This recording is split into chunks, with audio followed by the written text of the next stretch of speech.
Hey, y'all, I'm so excited. This is going to be such a fun YouTube video because I actually just recorded a podcast with one of my favorite people, Bianca Olthoff. And not only did we record it with our microphone, but we also actually recorded it. So I'm going to show y'all the video because she had so much good advice. Like, it was crazy. And not to mention, she's hilarious.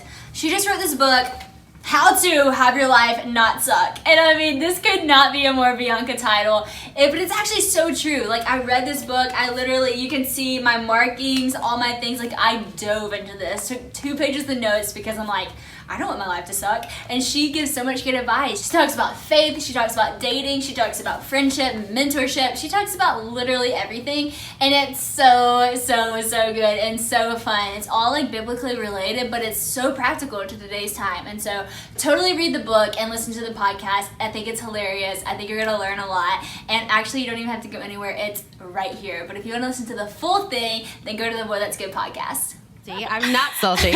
And I couldn't find a job. I was jobless. I had to move back home. Like, everything in life felt like it was up in flames. And the one thing that I wanted was the one thing that I was afraid of, which is a hallmark of millennials. It's community. Mm-hmm. You want to be vulnerable, but you don't know who to be vulnerable with until you shut down and internalize.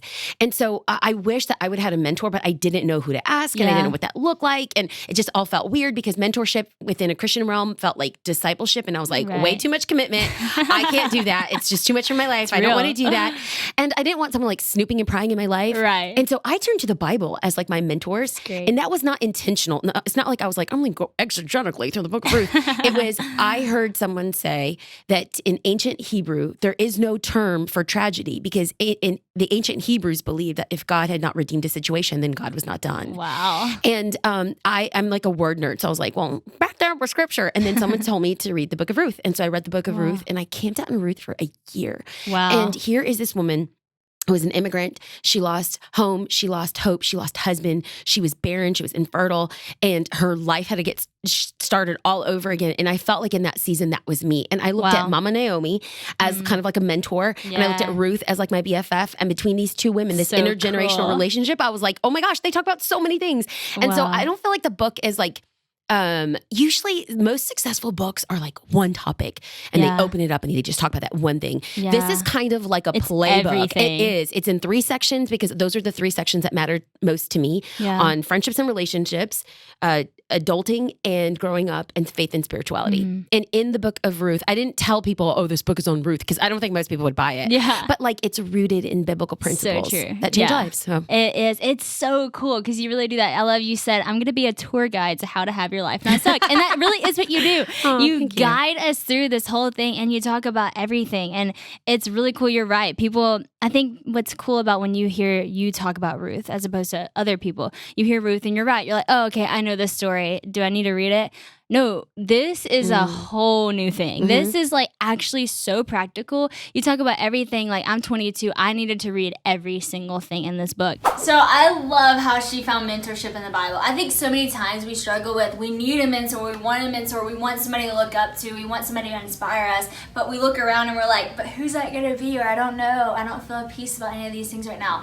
I just encourage you, open up the Bible like she did. She was like, Ruth, that's my girl. That's who I'm going to learn from. Naomi, I got a few for you. Matthew, Mark, Luke, John. Start there. Any of these people can be mentors to you. They can speak into your life. The Lord literally breathed life into this word for that to be your mentorship. And so hopefully you can start there. And something you talk about in the book is how to be a strong woman.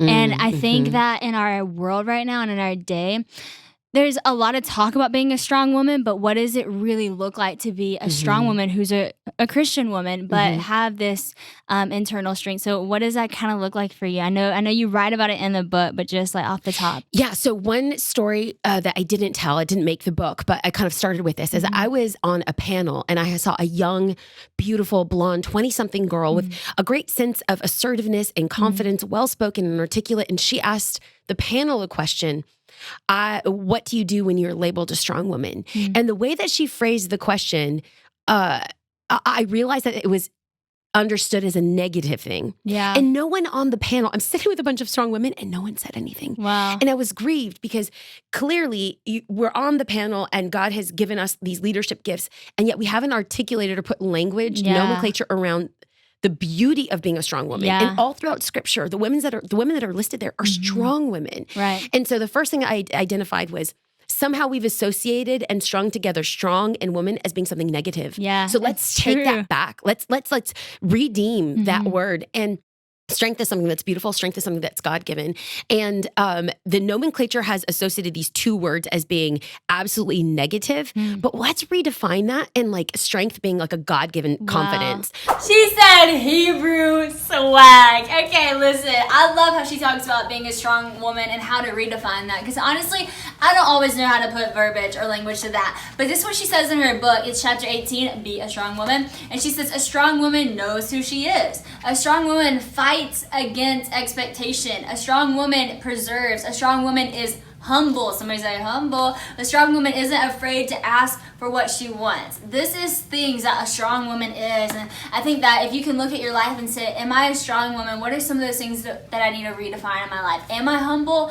Okay, how can I be more humble? Do I preserve? What does that even mean? Let me learn about it so I can become that. And so I just love that because she just lays out how to be a strong woman and how to be a godly woman in this same context. I hope y'all learned so much from this. I hope you laughed a lot, learned a lot, and enjoyed watching this video. If you like this video, then subscribe. We're going to be putting new videos out. Some podcast videos, some just live videos. We're going to do all kinds of things on this page, but I'm really, really excited about it all. If you want to listen to the full podcast, once again, go to Well That's Good Podcast. And if you want to get connected on all things LO, then go to liveoriginal.com and get connected. I know. I'm receiving. I feel like I had a good something the other day. Hey boo. Did you say Hebrew? Because I said hey boo. Yes. Okay, hold on. But keep recording. Wait, were you recording? Okay, good. Yeah. Good. Yeah, I